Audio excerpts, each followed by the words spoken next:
Olá, hoje nós estamos aqui para falar sobre um tema que é bem desafiador, principalmente para nós hepatologistas. Quando me foi feito o convite, eu fiquei muito honrada e preocupada, mas graças a Deus me deram uma companhia aí de peso para falar sobre isso. Eu sou Lívia Victor, eu sou hepatologista do Hospital Federal de Bom Sucesso e dos hospitais de Quinta e Niterói D'Or, e estou aqui com a Diane, que é coordenadora do ambulatório de amiloidose do CHN da ASA. Diane, por favor. Muito obrigada pelo convite, extremamente honrada de receber esse convite da organização da Semana de Fígado. Fico super feliz de estar aqui com você, Lívia. Espero que seja bastante produtivo aí, né, a nossa discussão. Vai ser. E hoje a gente vai falar para vocês o que o hepatologista precisa saber sobre a amiloidose. Então, para a gente começar a falar, né, vamos falar um pouco de definição, né, o que seria a amiloidose, que doença é essa? Então, a gente tem que pensar aí que a gente tem um depósito de proteína amiloide, né, que pode, decorrente de um distúrbio de enovelamento dessas proteínas, e nesse contexto, a gente sabe, assim, que na verdade são mais de 130 proteínas já descritas, né, e o que a gente vê hoje na prática? Quais são as principais causas de amiloidose? Então, das duas principais que a gente poderia dizer, a causa é por cadeia leve livre, né, ou a transtirretina, que é a forma selvagem, ou a forma hereditária. Então aqui até exemplifiquei algumas das proteínas amiloides que a gente tem descritas, mas lembrando, são mais de 130, e dessas formas mais comuns, hoje o nosso foco, a gente vai falar um pouquinho mais da transtirretina, né, principalmente na forma hereditária, e como que isso, né, a gente está interligado aí nas especialidades e o quanto é importante que todo mundo, né, reconheça a doença. A gente brinca que é raro, mas acontece muito, porque ainda mais quanto mais a gente estuda as doenças, né, ditas como raras, a gente vê que a gente diagnostica mais, e o que na verdade a gente vê que são subdiagnosticadas, né, elas precisam realmente a gente ampliar o conhecimento da doença.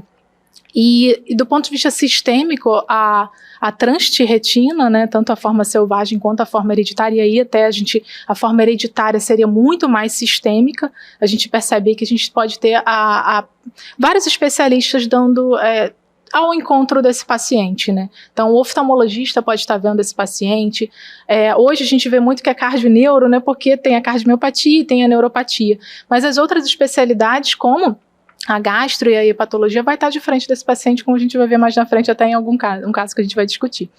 E lembrar que de todas as manifestações, então assim, pensando, eu recebo, né, no ambulatório os pacientes que têm uma hipertrofia, uma causa a esclarecer, a gente hipertrofia entre aspas, né, que a gente sabe que é um espessamento ali do septo, da parede ali ventricular, e na verdade que talvez não tenha nenhuma outra causa aparente, não é um paciente que é muito hipertenso, ou até aquele paciente que deixou de ser hipertenso, não está mais usando a medicação como antes por não tolerar mais, às vezes por fazer um baixo débito, uma hipotensão. Então eu, como cardiologista, eu acabo recebendo muito esses pacientes, e quando percebo, do ponto de vista sistêmico, como ele é acometido, me chama a atenção para a possibilidade da doença.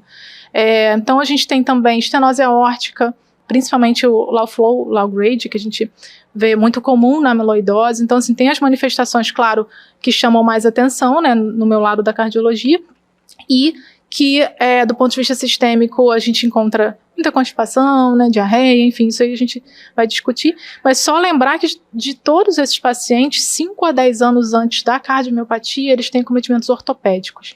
Então é importante até na história clínica, né, quando a gente ali está colhendo a história patológica pregressa, a gente vê que é um paciente que às vezes já tratou uma síndrome do túnel do carpo, muitas das vezes operou e manteve os sintomas depois, então isso chama atenção, principalmente quando bilateral ou ruptura espontânea, né, de músculo. Então, aí eu até te perguntar, Lívia, o que a gente vê no fígado desses pacientes? O que você pode dizer um pouquinho para a gente?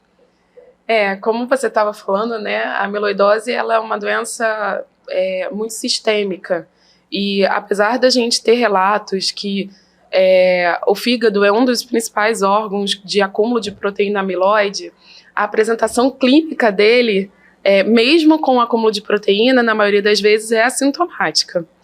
E quando a gente vê acometimento clínico, né, manifestação clínica, as manifestações são bastante inespecíficas. Então, para a gente ter uma suspeição desse diagnóstico, a gente realmente precisa falar mais sobre ele, né?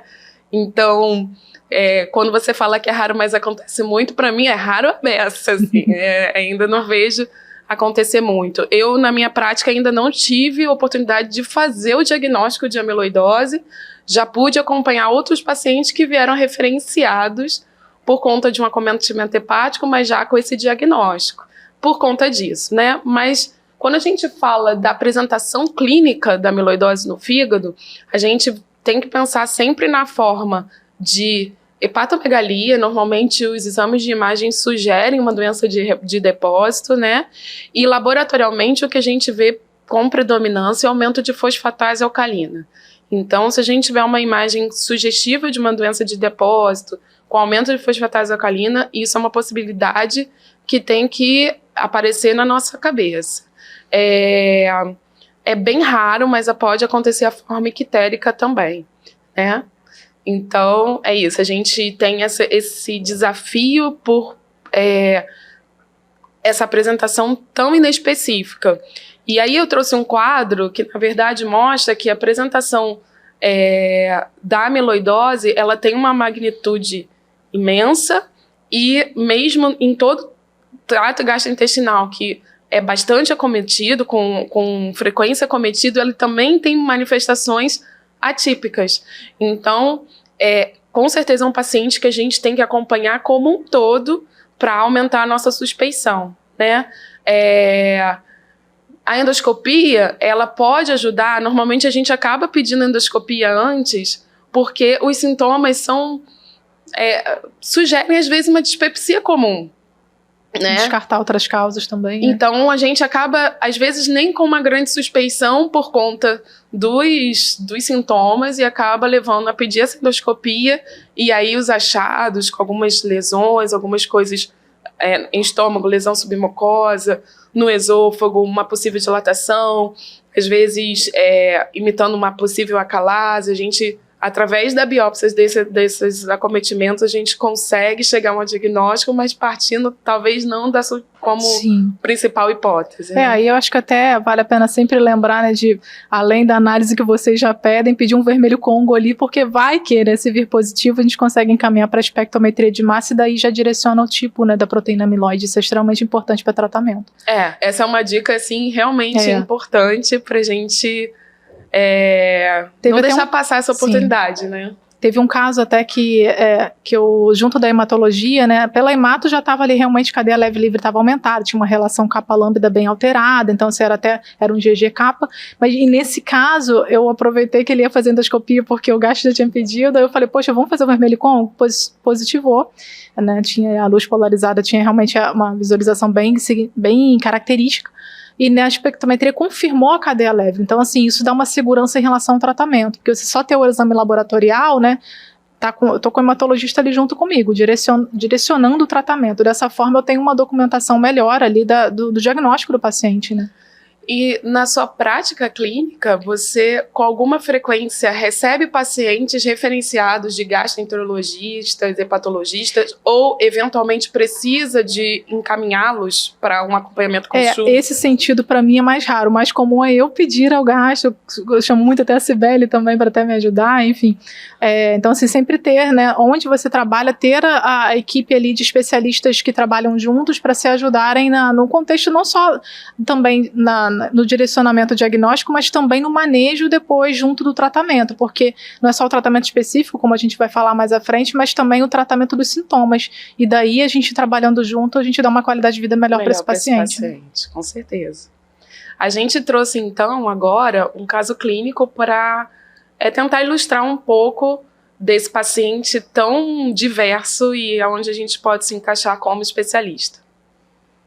E até é um paciente que, na verdade, ele tanto pode chegar no seu consultório ali, né, diariamente com queixas básicas gastrointestinais, como também pode chegar para mim com a insuficiência cardíaca, né, com uma cardiopatia a esclarecer.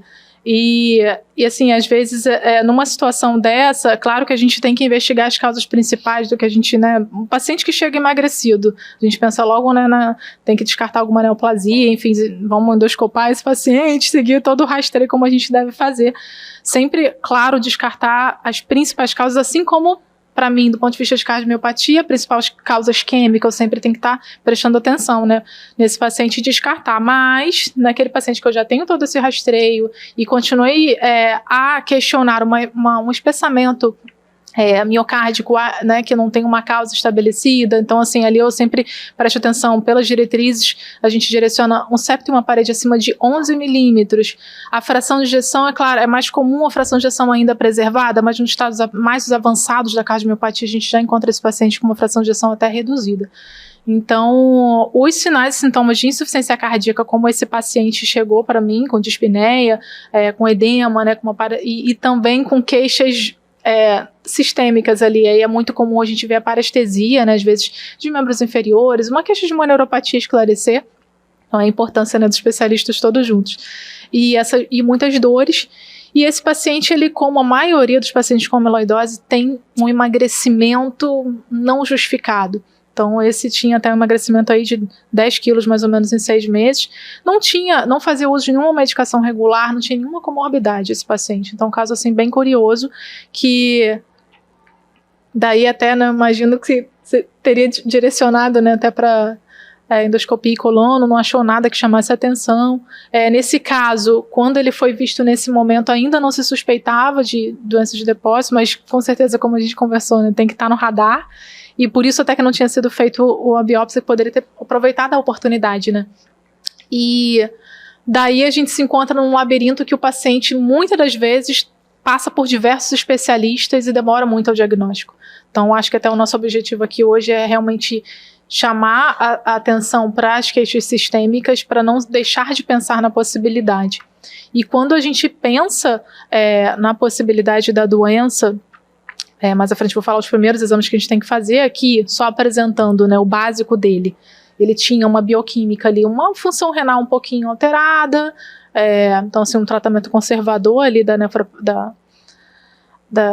nefropatia, um NT-proBNP aumentado, então 5.222, o que mostra ali os aumentos das pressões de enchimento, e aí a gente tem uma gama GT ali de 88, então até poderia se pensar, né, o que encaminharia aí para hepatologista para acompanhar junto quais essas alterações, se é congestão, né, hepática, enfim, ver se tem algum outro fator que possa estar colaborando.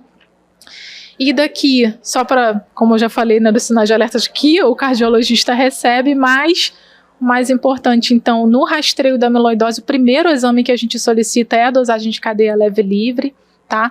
E a imunofixação sérica e urinária, tem que ser urina de 24 horas, então toda vez que eu suspeito, a primeira causa que eu tenho que descartar é a forma AL, né? Cadeia leve.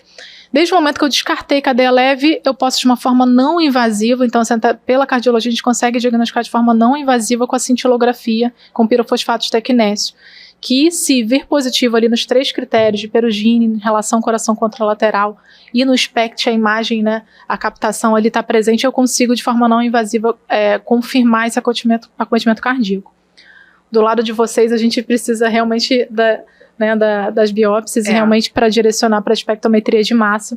E hoje a gente tem em São Paulo que a gente consegue direcionar, e até por programas patrocinados de laboratório, não é difícil, então qualquer hospital, em qualquer lugar do Brasil, a gente consegue direcionar para o diagnóstico.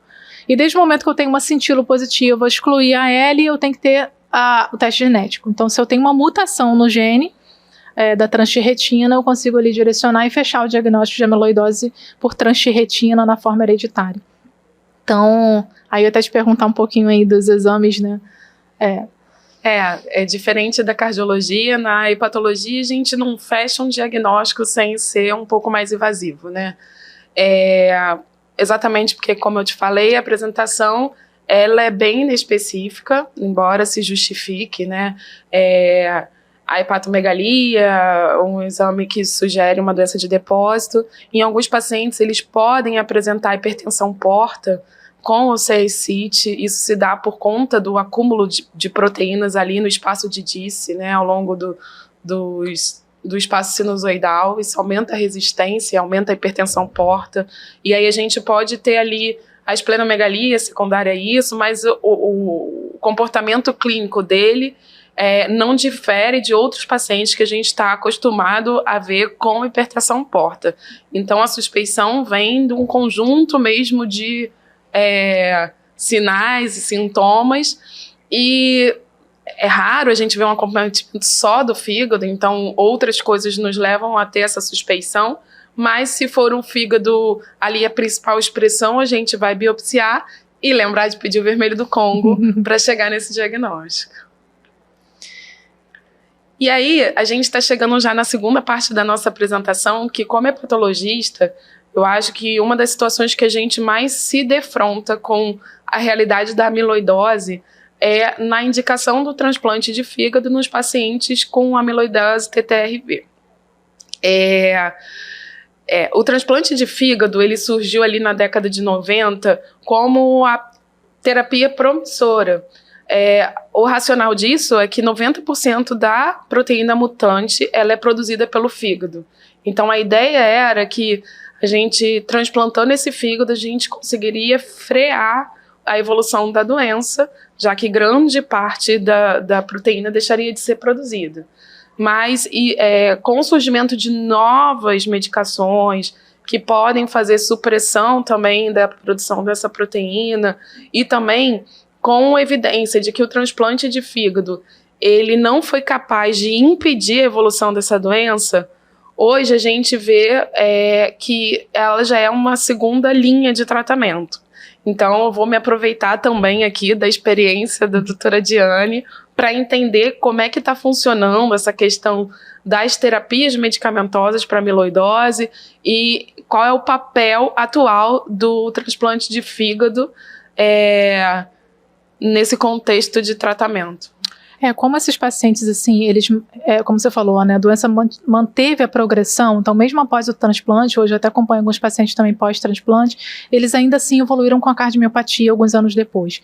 Então, com as novas terapias, então hoje a gente tem aqui, né, como nesse esquema aqui mostrado, os locais de ação, né, das medicações que a gente tem hoje. Então, o primeiro que foi usado para estabilizar a proteína ali mal formada foi o Tafamidis, né? Então o Tafamidis para neuropatia em estágio 1, ele foi muito bem indicado, mostrando melhora de prognóstico a longo prazo, inclusive no estudo a longo prazo, e isso, a dose de 20 mg para neuropatia estágio 1, e para cardiomiopatia a gente tem aí 4 comprimidos de 20, né, totalizando 80 mg, ou 61 mg, que é bioequivalente. Então essa foi a primeira droga, e em seguida a gente mostrando ali aonde a gente consegue cortar a produção ali da proteína mal formada, então como RNA de interferência ou um oligonucleotídeo antissense, a gente tem como RNA de interferência o patisiran e o vutrisiran, e o inotersen a gente como oligonucleotídeo, sendo que para a cardiomiopatia a gente já tem agora recentemente publicados desfechos parciais do Apollo B, então o patisiran se mostrou também favorável na cardiomiopatia, né, com melhora de prognóstico, além da neuropatia. O vutrisiran ainda está em estudo, da cardiomiopatia, mas a da neuropatia já foi bem comprovado que também tem melhora, é subcutâneo a cada 3 meses, já o patisiran ele é infusional a cada 21 dias, e a gente tem ainda o estudo em andamento do eplontersen, tá? Então esses atuam ali diretamente na produção, né, da proteína, cortando ali a cascata no início.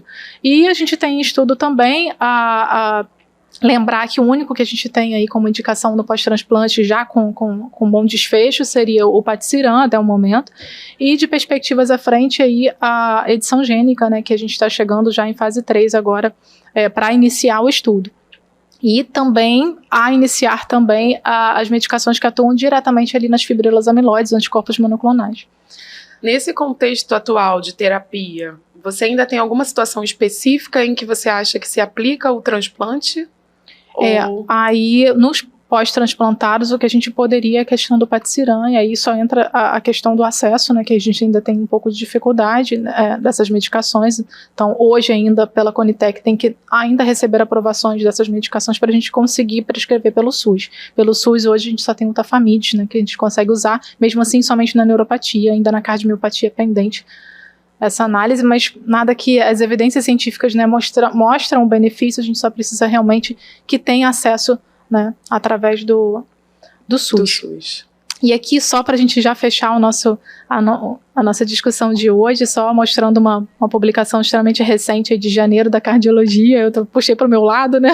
Mas só mostrando aqui nos 18 itens que a gente tem ali de resumo da publicação, a gente fala que pode ter acometimento de mucosa, gastrointestinal, pode ter uma enteropatia ali perdedora, uma desmotilidade. Então, enfatizando essa questão gastrointestinal, que é extremamente importante, e por isso a gente precisa muito, como especialidades, trabalhar juntos, né? Então, daí a cardiologia com a neurologia, com a hepatologia, com o oftalmo, com o ortopedista talvez nos direcionando os pacientes para um diagnóstico mais precoce, e lembrar que não é somente o tratamento específico, como foi mostrado no slide anterior, a gente tem muita perspectiva à frente de acesso a medicações, como também o controle dos sintomas, e por isso a gente tem que trabalhar junto para poder amenizar, né? E nisso eu tive a participação aí nesse capítulo da Cibele e o seu grupo maravilhoso aí, na contribuição do capítulo de manifestações gastrointestinais na amiloidose.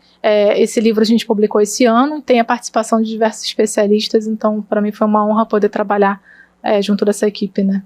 Que tantos colaboraram. Então é isso, para mim também foi uma grande honra estudar um pouquinho mais sobre a amiloidose e poder trazer também mais informação. Como a gente estava conversando antes, né, a patologia também é uma doença muito clínica, com muitas manifestações sistêmicas, então a gente só tem a somar aí esse trabalho junto, né? Exatamente. E espero que tenha sido só o início aí de uma parceria para a gente continuar tendo trocas. Obrigada pela oportunidade.